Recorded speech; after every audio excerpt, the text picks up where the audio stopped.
മലയോര ഹൈവേ യാഥാർത്ഥ്യമാക്കുക എന്ന വലിയ സ്വപ്നമാണ് നിലമ്പൂർ എംഎൽഎ PV അൻവർ പങ്കുവയ്ക്കുന്നത്. മലയോര ഹൈവേക്ക് വയനാട്ടിലേക്ക് നീട്ടാൻ കേന്ദ്ര അനുമതി ലഭിച്ചാൽ അത് സംസ്ഥാനത്തിന്റെ ഗതാഗത മേഖലയിൽ തന്നെ സമാനതകളില്ലാത്ത മാറ്റം കൊണ്ടുവരും. PV Anwar MLA news 18 റിപ്പോർട്ടറാകുന്നു.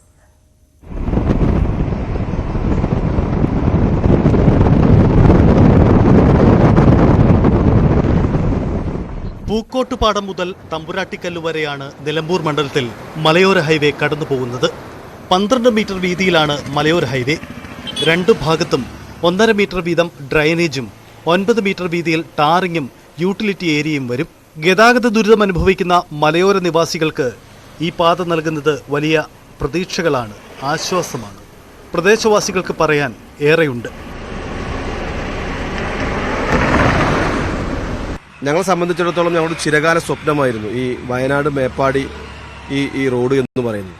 വലിയ എത്രയോ കാലമായിട്ട് അതിനു വേണ്ടിയിട്ടുള്ള മുറവിളികളും സമരങ്ങളും ഒക്കെ കുറേ കാലമായി ഉയർത്തുന്നതാണ്. എന്നാൽ നാളിതുവരെയായി അതിനു വേണ്ടിയിട്ടുള്ള ഒരു സാഹചര്യവും ഉണ്ടായിട്ടില്ല എന്നുള്ളതാണ് വസ്തുത. നമുക്ക് പറയാൻ വേണ്ടി കഴിയും 2016 ഒന്നാം പിണറായി സർക്കാർ, ആ ഒന്നാം പിണറായി സർക്കാരിൻ്റെ സമയത്ത് നിലമ്പൂർ നിയോജകമണ്ഡലത്തിൻ്റെ MLA ആയി PV അൻവർ തെരഞ്ഞെടുത്തതിന് ശേഷം ഏറ്റവും പ്രാധാന്യം കൊടുത്തു കൊണ്ടുവന്നതാണ് ഈ മലയോര ഹൈവേ. പൂക്കോട്ടുംപാടത്ത് നിന്ന് മുണ്ടേരിയിലെ ഫാം ഗേറ്റ് വരെ 42 കിലോമീറ്ററാണ്. ആ 42 കിലോമീറ്ററുള്ള മലയോര ഹൈവേ ഇപ്പോൾ മനോഹരമായി ഞങ്ങളുടെ ഈ നാട്ടിലൂടെ കടന്നു പോകുന്ന ഈ റോഡ് ഒരുപാട് വികസന സാധ്യതകളാണ് ഞങ്ങൾക്ക് തരുന്നത്. ഒരു ഗ്രാമപ്രദേശം പോലെ കടന്നതാണ് നമ്മുടെ മൂത്തേടം പഞ്ചായത്ത്, കരുളായി ആ ഒരു ഏരിയ. ഇപ്പോൾ അത്യാവശ്യം നല്ല വികസനമാണ്, അത്യാവശ്യം ബിൽഡിങ്ങുകൾ വരുന്നുണ്ട്, തൊഴിലവസരങ്ങൾ, അങ്ങനെ നല്ല ഉപകാരപ്രദമാണ് ഈ ഒരു പദ്ധതി.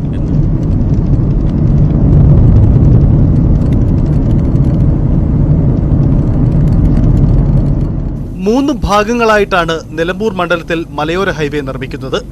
പൂക്കോട്ടുപാടം മുതൽ കാറ്റാടിപ്പാലം വരെ 15 കിലോമീറ്റർ റോഡ് നിർമ്മാണം പൂർത്തിയായി കഴിഞ്ഞു. ചാത്തമുണ്ട മുതൽ തമ്പുരാട്ടിക്കല്ല് വരെയുള്ള 10 കിലോമീറ്ററിൽ 3 കിലോമീറ്റർ ദൂരമാണ് ഇനി പൂർത്തിയാവാനുള്ളത്. ചാത്തമുണ്ട മുതൽ കാറ്റാടിപ്പാലം വരെയുള്ള 10 കിലോമീറ്റർ ദൂരം നിർമ്മാണ എസ്റ്റിമേറ്റ് പുരോഗമിക്കുകയാണ്. സ്ഥലമേറ്റെടുക്കൽ പൂർത്തിയായാൽ എടക്കര, ചുങ്കത്തറ പഞ്ചായത്തുകളിൽ കൂടി നിർമ്മാണം തുടങ്ങും. ഈ തടസ്സങ്ങൾ പരിഹരിക്കുകയാണ് വെല്ലുവിളി. ഈ മേഖലകളുടെ അടിസ്ഥാന സൗകര്യങ്ങൾക്ക് ഒരുപാട് വികസനത്തിനുള്ള ഒരുപാട് സാധ്യതകൾ ഈ പാത തീർച്ചയായിട്ടും ഉണ്ടാകുന്നുണ്ട്. നേരത്തെ പറഞ്ഞ പോലെ ഒരുപാട് യാത്രാ ദുരിതം ഒഴിവാകാനും എത്രയും പെട്ടെന്ന് ഇത്തരം സ്ഥലങ്ങളിലേക്ക് എത്തിപ്പെടാനൊക്കെ ഈ പാത ഒരുപാട് അടിയന്തര പ്രാധാന്യമുള്ള സംവിധാനം തന്നെയാണിത്. തീർച്ചയായിട്ടും എത്രയും പെട്ടെന്ന് പൂർത്തിയാക്കേണ്ടതായിട്ടുണ്ട്. ഈ പാത വനമേഖലയിലൂടെ വയനാട്ടിലേക്ക് നീട്ടുകയാണ് വലിയ ലക്ഷ്യം. അത് അത്ര എളുപ്പമല്ല. കേന്ദ്രത്തിന്റെ അനുമതി വേണം, പല ചട്ടങ്ങളും തിരുത്തണം.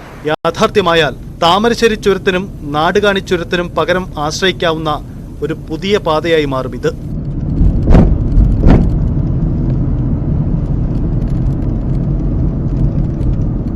ശബരിമലയിൽ നിന്ന് വരുന്ന ആളുകൾക്ക് ഏറ്റവും ഷോർട്ടായിട്ട് പോകാൻ, എടക്കരയിൽ വന്ന് നേരെ പെരിന്തൽമണ്ണയിലേക്ക് പോകാൻ ഏറ്റവും കുറഞ്ഞ ഗതാഗത സമയം കൊണ്ട് എത്താൻ പറ്റുന്ന ഒരു പാത കൂടിയാണ് മലയോര ഹൈവേ. ഈ മലയോര ഹൈവേ യാഥാർത്ഥ്യമാക്കിയാൽ അതായത് ശബരിമല പോലുള്ള ഈ തീർത്ഥാടന യാത്രക്കാർക്ക് വളരെയധികം ഗുണപ്രദമാകുന്ന ഒരു പാതയാണ്. തീർച്ചയായിട്ടും ഈ ഒരു പാത നടപ്പാക്കിയാൽ കേരളം മാത്രമല്ല അന്യ സംസ്ഥാനങ്ങളിലുള്ള ഒരുപാട് ആളുകൾക്ക് ഈ പാത ഉപയോഗപ്പെടും. വനത്തിലൂടെയുള്ള നിർമ്മാണ പ്രവർത്തനങ്ങൾക്ക് കേന്ദ്രം ഇളവ് നൽകിയാൽ വയനാട്ടിലേക്കുള്ള മലയോര പാത യാഥാർത്ഥ്യമാകും. അതൊരു മേഖലയുടെ വികസനത്തിനും പ്രദേശവാസികളുടെ ജീവിതത്തിലും ഉണ്ടാക്കുന്ന മാറ്റങ്ങൾ പ്രതീക്ഷകൾക്കും അപ്പുറത്തുള്ളതാണ്. കേന്ദ്ര ഗവൺമെന്റ് ഈ വിഷയത്തിൽ ഒരു വിട്ടുവീഴ്ചയ്ക്ക് തയ്യാറാകുന്നതോടുകൂടിയിട്ട് വയനാടുമായി ബന്ധിപ്പിക്കുന്ന പാത കൂടി പൂർത്തിയാകുന്നതോടുകൂടി ഇത് വലിയ ആശ്വാസകരമായ ഒരു പദ്ധതിയായി മാറും.